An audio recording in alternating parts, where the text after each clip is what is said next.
molimo azongisi. Qu'ils puissent le voir. Que ceux qui seront au Congo au pouvoir, Jésus, ils n'ont pas besoin d'aller aux États-Unis parce que Jésus est au Congo. Que ceux qui seront dans la communauté septoyale, ils ont besoin de voir Jésus. Voilà Jésus qui est devant vous et qui vous parle. Et ceux qui seront sur cette avenue Naoyadi qui ont besoin de voir Jésus, quand ils regardent la sœur Dorcas, qu'ils voient Jésus dans la sœur Dorcas. Donc Jésus-Christ est vivant. Il n'est pas un souvenir. Au point que la Pâque n'est pas le 20 du dimanche prochain. La Pâque c'est aujourd'hui. La Pâque c'est demain. La Pâque c'est après-demain. La Pâque c'est le matin. La Pâque c'est à midi. La Pâque c'est la nuit. La Pâque c'est à tout moment. Parce qu'à tout moment, bien-aimé, nous avons reçu de Dieu le mandat de la réconciliation. Nous avons été envoyés pour réconcilier le monde à Christ. Alors chaque fois que nous marchons et que nous sommes devant un défi, nous devons soumettre ce défi à la pensée et à la captivité de Christ. Et que chaque situation de nos vies, que ce soit nos enfants, doivent se soumettre à la pensée de Christ. La santé doit se soumettre à Christ. Aucune maladie ne doit continuer à subsister dans notre maison. Parce que Jésus-Christ est mort sur la croix. Mais bien plus, il est ressuscité. Il est vivant. Amen. Amen. Alléluia. Voilà pourquoi nous avons introduit la notion de la responsabilité. C'est celui qui a appelé Israël à quitter Égypte. L'Égypte qu'ils avaient maîtrisé. L'Égypte qu'ils avaient maîtrisé. Ils connaissaient le système de l'Égypte. Ils comprenaient le système financier de l'Égypte. Ils savaient que peu importe la tempête de l'Égypte, mais il y a toujours possibilité de réussir. Parce que j'avais dit à une personne, lorsque tu traverses des temps de tempête, lorsqu'il y a des défis devant toi, bien-aimé, ne vois pas cela comme quelque chose de mauvais. C'est une opportunité de Dieu pour manifester que dans le monde. Je bénis Dieu, bien-aimé, pour tout ce que j'ai connu dans le ministère. Si aujourd'hui je fais face à la présence de l'Église, ce n'est pas pour que je puisse pleurer, mais c'est une opportunité. Il maîtrisait l'Égypte. Et c'était des opportunités. Mais Dieu vient leur proposer un autre marché. À quitter l'Égypte pour un monde qu'ils ne maîtrisaient pas. Pour un monde où ils ne connaissaient pas le système. Ils ne savaient pas les finances qu'on marchait comment dans ce monde. Ils ne connaissaient absolument rien. Mais Dieu donne la seule garantie. Que ce mois-ci, cela sera marqué pour vous comme le début d'une nouvelle période.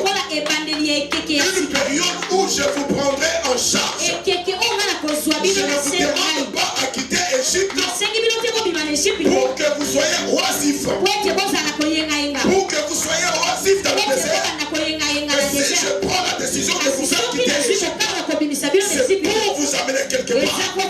Et ce que moi je propose, c'est mieux que le fardeau que ce que l'Égypte vous a proposé. La Bible dit ceci. Lorsque Jésus-Christ les a regardés, il a dit, venez à moi. Venez à moi, vous tous qui êtes chargés. Venez à moi, vous tous qui peinez. Venez à moi, vous tous qui pleurez. Venez à moi, vous tous qui êtes malades. Déposez les fardeaux du monde. Prenez mon joug à moi. Parce que le joug à moi, il est léger. La notion de la responsabilité. Dieu ne nous a pas sauvés pour nous abandonner. Dieu ne nous a pas sauvés pour nous laisser errer. Dieu ne nous a pas sauvés pour qu'on ait pitié de nous dans le monde. Mais Dieu nous a sauvés avec une pensée. Et ce soir, je vais parler de la disparition, de l'apparition et de la comparition. Alléluia. Je vais parler ce soir de la disparition, de l'apparition et de la comparition. Mais retenez une chose. Chaque fois qu'il y a disparition, il y a apparition quelque part. Ah, tu m'as pas compris. Alléluia. Maman Patricia, j'étais en train de dire, chaque fois que ça disparaît, c'est qu'il y a une apparition qui se prépare. Il y a une comparition qui se prépare. La Bible dit ceci. Alléluia. Dans Deutéronome 12:3, la Bible dit, vous renverserez leur autel, vous briserez leur statue, vous brûlerez au feu leur idole, vous abattrez leur image taillée de leur Dieu et vous ferez disparaître leur nom de ces lieux-là. Amen. Lorsque nous parlons d'Exodus, bien-aimé, nous voyons la disparition. Lorsque Dieu se présente, c'est ça l'apparition. Et dans l'apparition, bien-aimé, on montre celui qui arrive. C'est lui qui se présente. Mais dans la comparition, on parle de la dimension, de la démonstration. Donc lorsque Dieu se révèle à nous, à la Pâque, bien-aimé, lorsqu'il apparaît, bien-aimé, la Bible nous dit, oh, il est venu pour placer, bien-aimé, il est venu pour détruire le mur de séparation, le mur d'humilité, bien-aimé, des choses qui ne pouvaient pas nous obéir, bien-aimé. Quand Jésus apparaît dans nos vies, il permet que les premières choses disparaissent. Mais non seulement que les choses anciennes disparaissent, mais il nous promet, bien-aimé, de marcher avec nous dans la dimension de la démonstration. Alors pourquoi la Bible dit ceci? La foi est une ferme assurance et la démonstration des choses qu'on ne voit pas. Bien-aimé, quand on parle d'Exodus, quand Dieu dit ceci, que ce mois-ci sera pour vous le premier, il était en train de dire à ce peuple, vous avez une expérience avec Pharaon, mais maintenant essayez l'expérience avec moi. Ils ont marché dans le désert. Pharaon suivait chaque fois les informations. Il a entendu qu'il y avait une mer devant eux. Dans leur conseil, ils ont dit, c'est fini pour eux. Mais quelques minutes après, les gardes de corps viennent dans la salle de réunion. À l'oreille de Pharaon. Pharaon, la mer s'est divisée en deux. Pharaon dit, ça notre Dieu n'a jamais fait. Alléluia. Ça notre Dieu n'a jamais fait. Ils sont avec quelqu'un d'autre. Ils arrivent quelque part. Pharaon apprend par les informations. Ils font le calcul des provisions qu'ils avaient. Après Pharaon dit dans le conseil des ministres que c'est fini pour eux. D'ici 5 jours, ils n'auront plus à manger. Ils vont commencer à mourir. Quelques minutes après, un conseiller de Pharaon entre. Pharaon, les pères sont en train de tomber du ciel. La vie a tombé aussi du ciel. Pharaon dit, ça je ne connais pas comme expérience. Le Dieu qui nous appelle pendant cette semaine, c'est le Dieu qui va marcher avec nous dans une dimension de démonstration. Dans une dimension de démonstration. Parce qu'il vient ce soir pour affirmer la destinée des enfants de la communauté sainte. Alléluia. Exodus. Et ce qui est bien, comme je le disais hier, ce mois-ci sera pour vous le premier. Je parlais de la loi de première chose.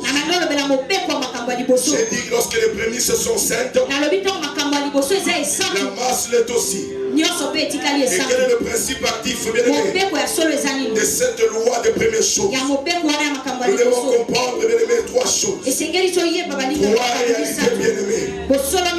Que les premières choses gouverne le reste. Alléluia. Amen. Il y a un exemple pour comprendre. Amen. Il y a un exemple en ami. Amen. Quand vous regardez mes deux fils, ils sont alléluia. Amen. Il y a Eloane et Ariel. Ils ont presque la même taille. Il y a même des gens, ils font des bonnes. Il y a même des gens qui disaient que ce sont des jumeaux. Mais ce n'était pas des jumeaux. Il y avait un aîné. Et c'est lui qui venait après. Mais j'ai constaté un jour que tous ils sont venus de l'école. Et quand ils sont arrivés, tous fatigués avec leur sac. Mais Eloane va s'asseoir. Il va enlever ses chaussures. Il va dire à Ariel, va déposer mes chaussures là, il faut déposer. Ariel n'a pas discuté. Il est parti déposer. Pourquoi? Parce que c'est ça la loi des premières choses.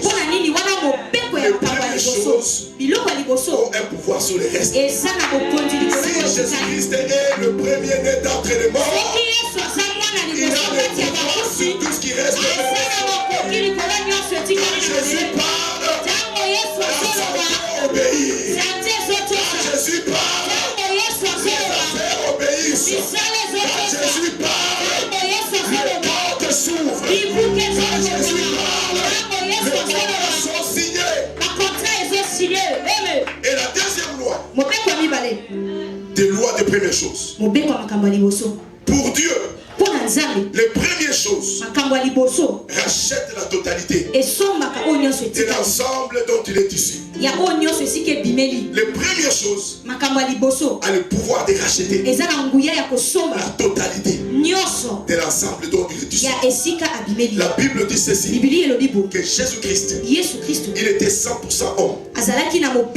Il vivait au milieu de nous. Et quand Dieu bien-aimé a fait de lui le premier, il lui a donné aussi le pouvoir de racheter tout ce qui reste. Mais Jésus-Christ n'est pas seulement le premier, parce qu'il a fait de toi le premier. En l'acceptant comme Seigneur et Sauveur, il a fait de toi le premier. C'est qui t'a donné le pouvoir de racheter toutes choses. C'est pas celui qui doit pleurer. C'est pas celui qui doit se lamenter. Mais en toi, il y a un pouvoir. Parce que nous avons été envoyés pour marcher dans la domination. En toi, il y a un pouvoir. Ne sois pas cette personne qui se plaint à tout moment. Ne sois pas cette personne qui pleure à tout moment. En toi, il réside un pouvoir. Avant que tu nous parles de ta situation,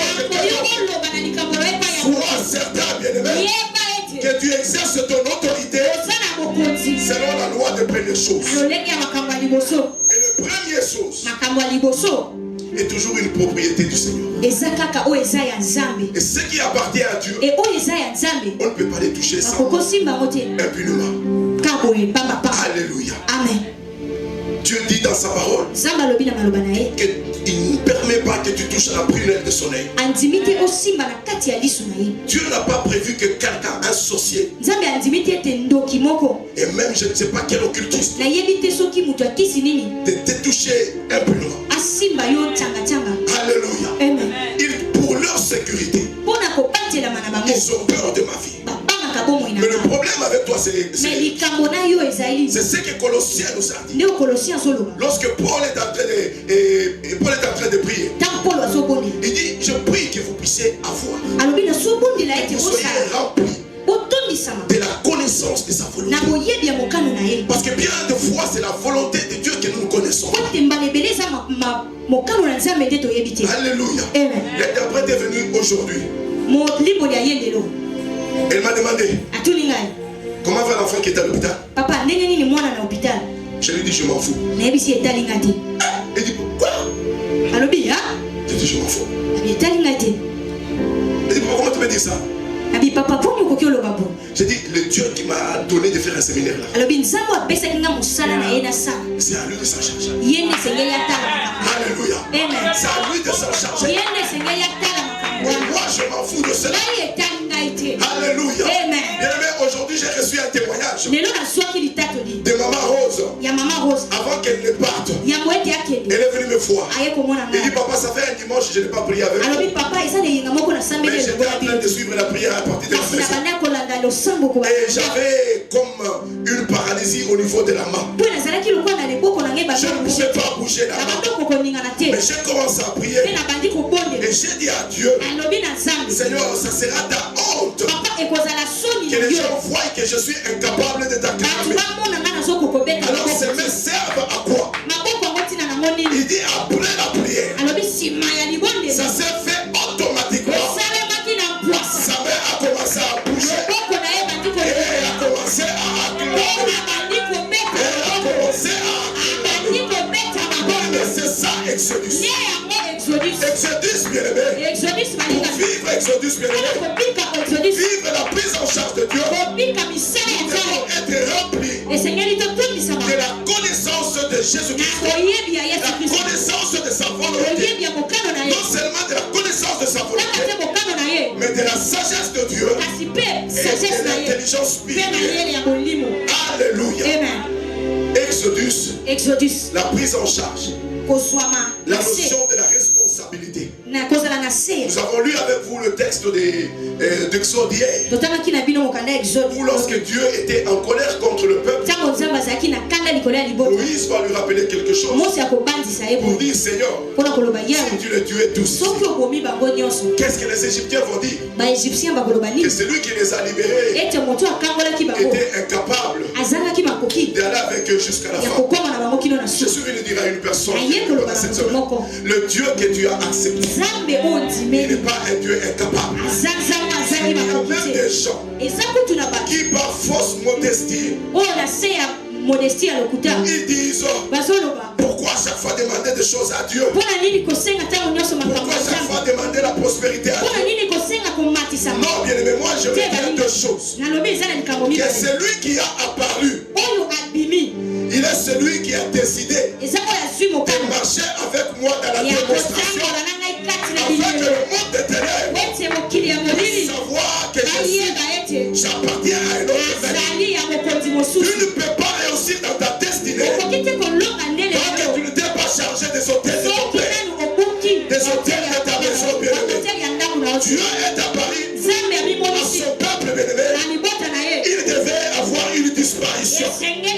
De la même façon que Dieu t'est apparu, je déclare et je prophétise qu'il y a disparition des choses dans ta maison, dans ta vie, des choses qui ne glorifiaient pas Dieu, des choses qui ne glorifiaient pas Dieu, des choses qui faisaient ta honte. Lors de la Pâque, bien-aimé, quand Jésus apparaît, des choses doivent disparaître. Mais si Jésus est apparu, il va mettre ta vie en évidence. Voilà pourquoi, bien-aimé, lorsqu'on parle de Jésus, on ne parle pas seulement de la personne de Jésus, mais aussi de son œuvre. Toi, le fils de devenir prospère, parce que tu es allé au ciel, c'est une bonne chose.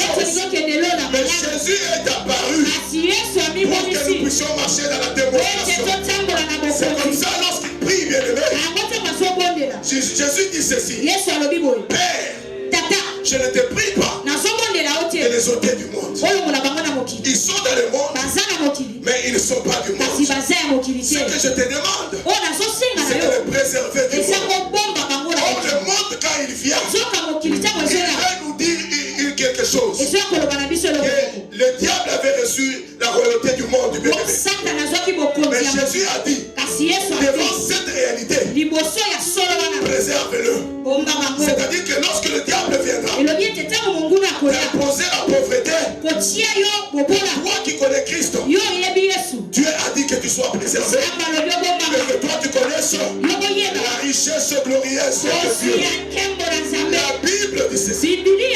Lorsque Paul prie pour les chrétiens bien-aimés d'Éphèse, il dit ceci: je demande une chose à Dieu, c'est que vous puissiez grandir dans la connaissance de Dieu.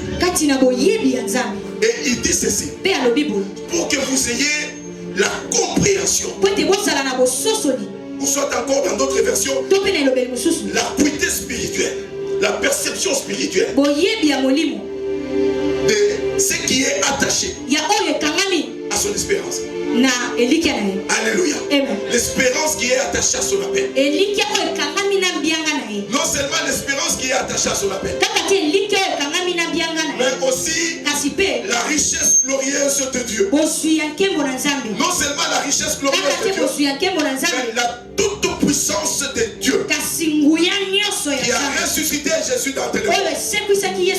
En d'autres, Jésus-Christ est en train de dire que par Exodus, que par la Pâque, ici-bas sur la terre, marchez sans vous faire de la peine.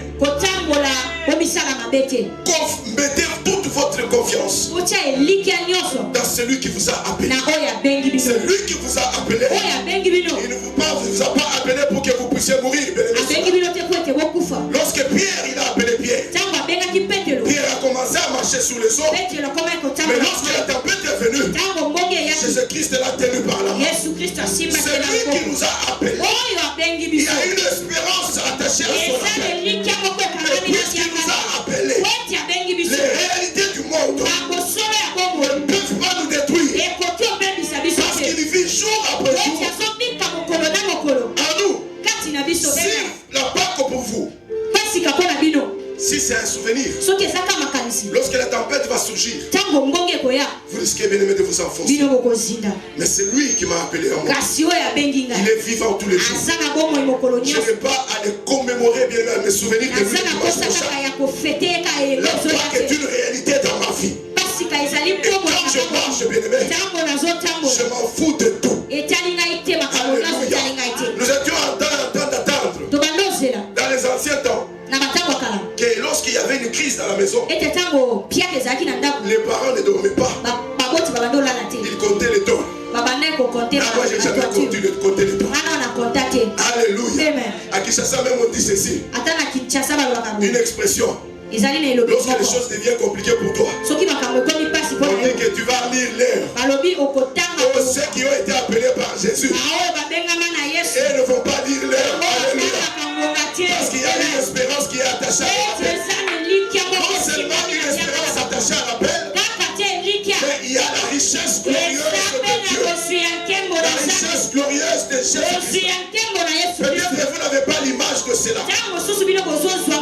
Il y a un témoignage dans une ville de Brésil, Rio de Janeiro. C'était dans une église. Il n'y avait pas plus de 100 membres. Un jour, ils ont commencé à prier. Ils ont commencé à adorer.